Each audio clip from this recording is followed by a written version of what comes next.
Good morning and welcome to Small Business Matters, where we talk about all things small business. We talk about, of course, the entrepreneurs that make these companies go and grow. And today we're going to take a little bit of a different angle. We're going to talk with two principals of First Citizens Bank and how they deal with small businesses, how they help small businesses, and hopefully we'll walk away with some tips and tricks to help you get more out of your banking relationship. So today, without further ado, please introduce yourselves. You'll probably do a better job than I do. Great, thank you. So thank you for having us here, Carlos. I'm Sara Hernandez, and I am Senior Vice President and Commercial Banker with First Citizens Bank. And I work out of the Coral Gables branch with...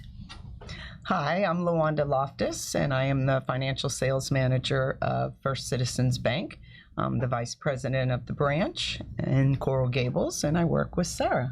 Yes. Excellent. Thanks for being here. I really appreciate it. This show is going to be a little bit unique because usually we talk to entrepreneurs, and now we're going to help them in a different way. So before we talk about the bank and banking in general, I always like to start with knowing a little bit about you, because people do business with people, not with companies, not with banks. So Sara, please introduce yourself. Tell me a little bit about yourself, Great. Where you're from. Great. So my parents are Cuban. They met in Manhattan, and I was born in Manhattan. So I say I'm a Latin from Manhattan. And I've been in Miami for over 50 years. Grew up in Sweetwater. Went to Coral Park, went to Barry University, and started in banking at Southeast Bank when I was like about 19. Fast forward, was in banking till like I was about 25, and then I went and I became an entrepreneur, and I had a mortgage company for 20 some odd years. Did really well. After the recession, sold the assets of the company and went back into banking. And then my passion is basically helping business owners navigate through all those things, because I've been there. I know what it's like. Yes, and it is navigation. Yes. LaWanda. So I was born in Kentucky, stayed there till I was 3. My parents moved down to Miami. Been here ever since, 60 plus years. And decided not to go to college and went into banking right out of high school. So I've been in banking a long time, always in the Gables. Loved it, went behind the scenes, did some accounting, really didn't like not being with customers. So went back in, worked at 3 different banks. This is my 3rd, and I love it because it's very customer service oriented. And now I'm banking a lot of my customers' kids. Wow. So yes, it's really nice. It's like a family, it's like I've known them forever, 30 plus years, and still going and enjoy it every day. So see, to me, since I bank at one of the very big banks, and it does not feel like family at all. I feel like I'm a number. Yeah. And tell me a little bit about that. How do you establish those relationships, and why are they so important? Either one of you can speak to that. So, I mean, for me, like if somebody walks in and we don't know them, we're like, oh, this could be fraud. Because everybody that banks with us, we have a relationship with them. Right. And they're either referred to us by one of our customers, or we meet them at a networking group, give out our card and know who they are. But they don't just walk in off the street to the bank. Right. And if they do, we're a little cautious. And Carlos, I'll add to that. For us, it's important to understand the customer's why. Why are they in business? Why is this important to them? And once we understand what they want and why they're doing what they're doing, then it's easier, and people really want to feel like you're listening to them, not that you're selling them a product, but that you're understanding what their needs are. And once we do that, then we've established a relationship where now we go out of our way to make sure that seniors, management understands why we need to do this for this client. Because it's not just they're asking for it. No, we understand why. And so that's part of what's important to us, basically. So it's kind of like, let's say somebody applies for a loan, you're going beyond kind of thing. You're going beyond the numbers. Right. We don't take paperwork from somebody. We want to understand, what is this? What like, for me, I don't like it when somebody just emails me a whole package and I've never met them. I have no connection. I don't know anything about the business. Unfortunately, that's what people are used to doing. But that's the wrong way of applying for a loan. I'll tell you a quick story. I got a call the other day from somebody I don't know, and he said, I've seen all your advertisement. I know that you guys are lending. And he called my name directly, so he must have seen me somewhere, maybe on LinkedIn or something. I want to do this, I want to do that. And I said, that's great, but I need to go out and meet you. I want to see the property, and then we'll talk about it. I'll send you anything. No. Let's meet. And so that's the process, right? The first thing you do is you kick the tires to make sure that the property does exist. So if you're an entrepreneur and you want to borrow from a bank, invite the banker out to your business. Tell them to come out. Tell them to come meet your staff, understand what you do, then get into the paperwork. But do that first. How many would take the time to do that? I mean, I'm talking to people who knows where they are, and I've never had that offer made to me. Hey, let's talk about your business, nothing like that. But I really love that, because that, I believe, as a salesperson, that how are you going to help somebody if you don't know about them, their goals, their business, etc.? You can't help them. You can't, right? Even you, what you do, you can't. If you're not connecting, you don't understand Absolutely. How to elevate them, right? So I think that if you find a banker that doesn't have the time to come visit you, find another banker. Because at some point, they're not going to have time for you. For us at First Citizens, they don't want us to be doing loans for everybody and have all of these ridiculous volumes and production goals. They want us to be able to manage our relationship and take care of the client. Yes, that's a big thing, our relationship. We want the customer to fully bank with us, personal, business. So she's on the lending side, I'm on the deposit side, I'm in the branch if they need something. Sara and I hook up, so we work together as a team to work with the client, to help them what they need. And as they're our customers, they realize that they can get in touch with us. They have somebody to talk to. The other day I had a customer reach out, I need another account. Okay, great. Get me the information. We'll get it, ready for you. I'll either come by, your office, or however you want to work it out. We'll go to their office, get them to sign the documents, etc. We like seeing their office. That's excellent. Yes. That's really different for me anyway, who deals with a big bank that, I can't even call my local branch anymore. They route you to an 800 number. We're a big bank. And how many branches do you have right now across the street? We have over 550 branches across the country. First Citizens is a 210 billion. Is it 210 or 20? $220 billion bank. It's publicly traded, but 80% of the stock is owned by the holding family. Okay. That's owned the bank for over 125 years. Wow.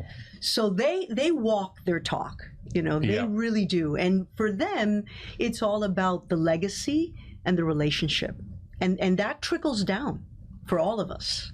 Yeah, I can see that, because having that background, having that legacy, I can see how customer service and relationships would permeate, as opposed to a bank that's owned by a zillion stockholders. Right.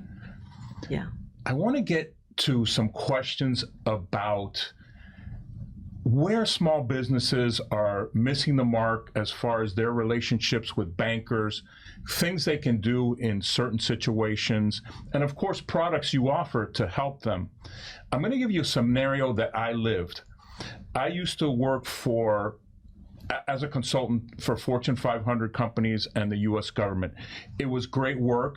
That's where I got my quote-unquote PhD in marketing, learning how those big boys did things. But one of the big challenges I had was that they would take 90, 120 days to pay me. The money was always good. The money was always going to be there. But boy, was I strapped for those 90 days. And when you're taking on a lot of projects at the same time with these big companies, it can be a big burden where, you know, you're struggling to make payroll and things like that. Right. What can a small business do in that type of situation? That's a great question. And so what we offer a small business for that is we'll offer them a line of credit, a revolving line of credit. Lines of credit are for short-term expenses, which is payroll, operating, and then when you get paid on your invoices, you pay back the line and you use it again, right? However, what ends up happening is a lot of customers, entrepreneurs, they go to the bank and they say, I need a line of credit for $50,000, $100,000, $500,000. But they haven't gone into analyzing exactly how much money they really need as a business owner. There are metrics that every business has as far as how long does it take to turn an invoice into cash. So is it 35 days? Is it 95 days? And depending on that, then we figure out, okay, you need a line of credit for $750,000, and that's going to carry you through the year. You're going to be able to pay it back. But if you don't do that analysis, you're not doing a service to the customer, because you're giving him a line. He doesn't understand how long his receivables are going to be paid, what's going on. And so what we do is we'll take the time to educate them and show them, okay, this is what's going on. We have that, the line of credit, and then we'll also have a purchase card that we use to help them. Instead of paying their debts in 30 days, we give them 45 days. So that kind of, gives them more time on the cash. But it's all about analyzing the financials. And so I feel that if a customer doesn't have a good relationship with their bank, and it's not just their bank, their accountant, their attorney, all these people need to be in the same room at one time or other, or a Zoom call, because now that's what we do, to be able to have everybody, have a conversation as what's best for this company, so that we're aligned with the accountant, with the attorney. LaWanda, listen, we need to make sure that they do ACHs instead of writing all these checks. And LaWanda can tell you why. It's her favorite topic. Carlos knows fraud is my favorite and worst topic. So what the heck is going on with fraud these days? I hear it's rampant right now. Yeah, it's crazy. It is crazy. It's rampant. I mean, a check in the mail is definitely fire. And it's very scary because they get that check, they have all of your information, and then they duplicate checks. And they're getting better and better at it, and they're realizing, what your threshold is and what they can get away with. And sure enough, if you put a check in the mail, you have to be on the lookout, especially if you'll call me and say, oh, I need to stop payments, checks got lost in the mail. They're not lost. Somebody has them, and it'll start watching. It's scary. It's a scary time. They white out everything. They take it out and they have your signature. So it's an authentic signature. Right. And so it's tough for a bank to pick it up. I mean, we have a back room that is really diligent at looking for. They find it all the time, but sometimes they can't because it's so well done. Yes. Yeah. So out of curiosity, because now we've got, take a picture of your check, make the deposit that way. How many checks really is a bank, and I'm not pointing you guys out, but banks in general, how often are those checks scrutinized for signature, endorsement, those kinds of things? Does it still happen or not? Very rarely. Okay. Because the bigger you get, the harder it gets So to be able to look at something like that, like we have certain parameters that we look at a check, like if the check number's way out of sequence, dollar amount has never come through for like that large of an amount, certain things that pick up, but there's so many checks that still come through that you can't look at everything. It's crazy. We don't do 2 signatures required anymore. That's completely obsolete now. Completely obsolete. Yes. You may see that, right, but nobody looks at that but that company, because they want to make sure that they have 2 partners sign the checks. So it's double checked when it comes into their accountant, right, but it's not something the bank can look at. You mentioned small businesses, in my estimation, so many of them, great businesses, but they may not have processes in place. How often do you run into businesses that are great businesses? I mean, they're rocking and rolling, but you go in to analyze and they really don't, their books aren't up to date, those kinds of things. Do you run into that kind of situation? Absolutely. Absolutely. And that's probably the greatest downfall of small businesses, right? Because they're doing well right now, but they don't have a process. And then one of the things they don't realize is, where are they really making money? What activities are they doing that affects the bottom line? Sometimes they're making a lot of money, but their margins are very low. Right. And they're like spending all this energy on stuff that is not making them true profits. Yes. Right. And we see a lot of that. What we try to do is bring in consultants, people within our team that are experts in business advisories. We try to kind of surround them with as many people of knowledge to help them. Another thing that the businesses do a lot, like they're really busy right now, and they're not thinking about the networking. They're not thinking about, planting seeds and going out there. Because you're busy now doesn't mean you're going to be busy in 3 months. Right. Right? And the cycle, it takes about 3 months to get a deal in. Right. When you're a business owner. So there's and what we see a lot, we see business owners that are just doing the business. They're just an employee. They're in it. They're an employee of the company, and they're not being their CEO. They need to be the CEO of their business. Yeah. As I like to say, it's at that level you should be working on the business, not in the business. Right. You mentioned networking, and I know you have, both of you have extensive backgrounds in networking. Talk to me a little bit about the importance of networking as a banker and as a small business. Right. Go ahead. You start. Sarah, being the chair of Coral Gables Chamber, she did a lot of past chair. networking. Immediate past chair. You say that with a smile too, Sarah. Oh, it was a wonderful experience. Yes. I mean, we both have done a lot of networking. I'm with the Profit Inc. group, as you know, which is a great group, great networking. I'm with the Florida Lawyer Networking Group, which is all lawyers. That has also been a great group. It's networking, getting to know people. I mean, I worked that group for 10 years before I even got a very good referral. And, it was late at night on a Friday, and I was like, I'm going to answer the phone. They might need something, and they did. And it was, it's all about how you handle things, answering the phone. I know people work the same hours as we do, 8 to 5. Dentists will call me after 5, call me before 8. I answer the phone because I think that's important. So by networking and also keeping up with your customers and giving them the things they need, they're going to refer you. The referrals are the best. I also do a dental study club group that I, host, and one that I also sponsor. And I get a lot of referrals from dentists. People selling, they're getting older, they don't want to run the dentist office anymore. They'd like to still work, but not run it. They can work, do their job that they love, and then let somebody else do all of the, dirty work. Yeah. So we do a lot of that, and we've helped a lot of people, be happy and do a 2-3 years retirement, but working in their practice, but not having all the day-to-day stuff. Yeah. You said something critical, and I think this is where a lot of people make a mistake with networking, is they don't stick to it.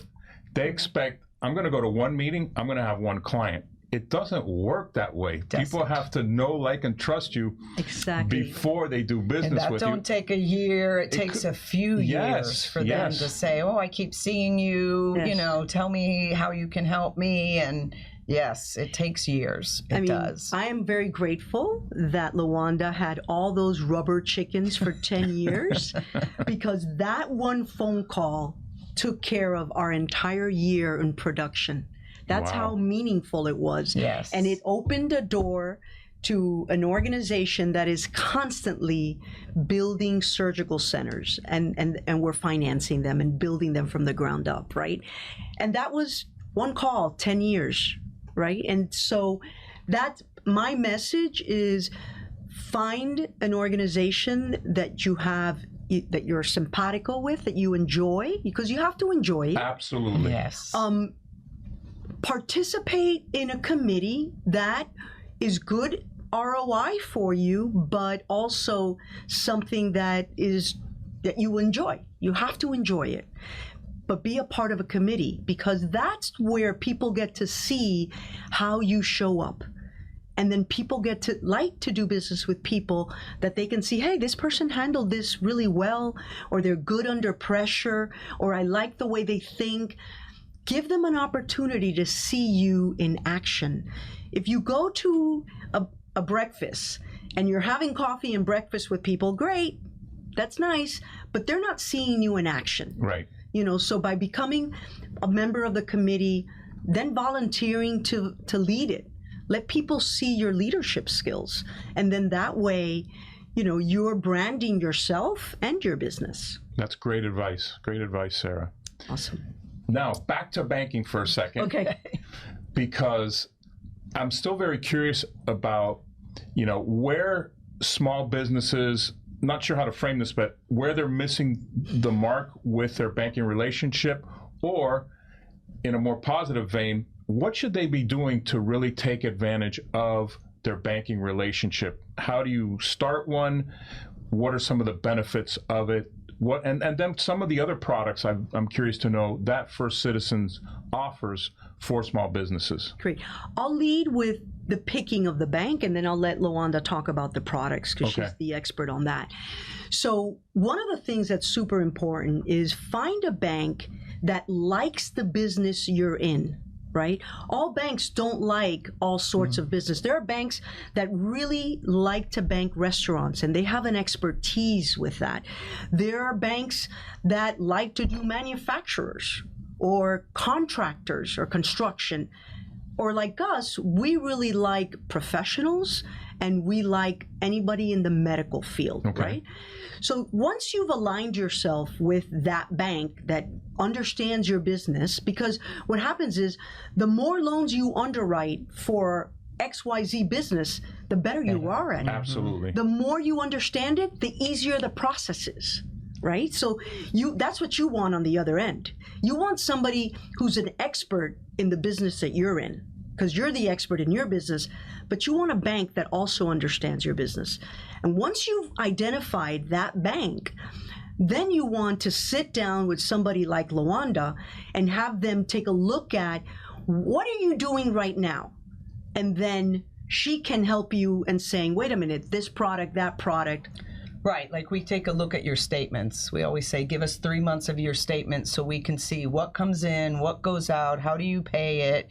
Because I'll tell you, I thought I knew products until I got to First Citizens Bank, and we have so many products. I probably don't know all of the products. But like for fraud, we have positive pay, reverse positive pay. Explain that. So positive pay is if you're sending out checks and you want to encode all of them into your system, you encode them to our online banking. You put in the payee, the check number, the dollar amount, everything. When the check comes in, if it's been altered, it raises a flag. Lets you know, and you go in, you look at the check right away, you're going to know if it's fraud or not, and you're going to either return it or pay it. The only time you would get one is if something was altered on it. Then when you do reverse positive pay, that's not uploading all of your checks. Those are people that don't write 35 checks a month or something like that. They just write a few because some people still don't get ACH. And so those that they write, when it comes in, they look at it. As long as it hasn't been altered and that's the check they wrote, They also have to look at the who deposited it, because sometimes people steal them and sign their name on the back, so they have to look at the endorsement. So they look at front and back, and then they decide whether they should deposit the check. We have merchant services where we have our own, merchant services. We're now using Clover. That's something new we got. We were never compatible with Clover before. Right. Now we are. And our rates are very, very competitive. We're a bank, so we're regulated. So, we're very competitive when it comes to rate on merchant. But we just look and see, what do you need? Do you need to send out wires? Do you need international? We sell international money. We're very international. We can send wires out in international. It's cheaper for the customer, and sometimes it's cheaper for the customer receiving the wire. Right. So we have a lot of different products that we can work with the client on what they need. But it's tailored. It's tailored to the individual client. It's not, one shoe fits all. Right. It's not like that. No. Sara, you said something about, find the right bank for you. How would I, as a small business owner, go about that? How, I wouldn't know what to do. Do I smile and dial and call all the banks? Or Well, what you first do is you become a member of your local chamber. Okay. And network. And you attend the meetings, and then you'll meet people. You'll meet different. And one of the things is you'll meet people that other people can vet them, have Right. already Got vetted it. them, Okay. and can give you a recommendation. Okay. And the other thing is ask your friends, people you trust. Who do you bank with? Who do you bank with? And then you start that journey of, but it's important to have that conversation. Like I had a call the other day from an existing client that was a client from a prior bank that First Citizens bought. So when it was another bank, we did other types of lending than we do now. She calls me and she says, "Hey, I really want to do XYZ for my restaurant." And I said to her, "Listen, we used to do it when we were that bank, but we don't really understand the restaurant business. I'm going to put you with someone else, a colleague of mine, that's what they like." And that's what we do. That's great. It's matching people to where there's sympathies that they can work together versus pretending to be something that we're not. Right. That's great. That's really great, and very smart as well. Believe it or not, we are out of time. Oh, wow. I told you the time would go fast. Right. So before we go, please tell everybody how they can get in touch with each of you. Okay, great. You first. Okay, so you can give me a call at 305-639-7201. That's my direct line. Or you can email me at lawanda.loftus@firstcitizens.com. I'm usually always in the branch. Once I get to know you, I'll give you my cell number. So I'm going to give you my cell number because I don't remember my desk number. So it's Sara Hernandez, and I'm a commercial banker with First Citizens, and my number is 305-742-SARA, which is 7272. So it's 305-742-7272. Wow, I learned Very something easy new. number. Very good. You Very didn't good. know that? No. Oh, yeah. I've had that number for over 30 years. So Wow. yeah.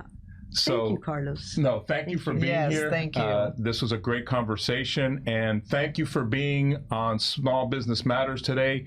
Thank you, of course, always to Community News for providing this platform, and we'll see you soon.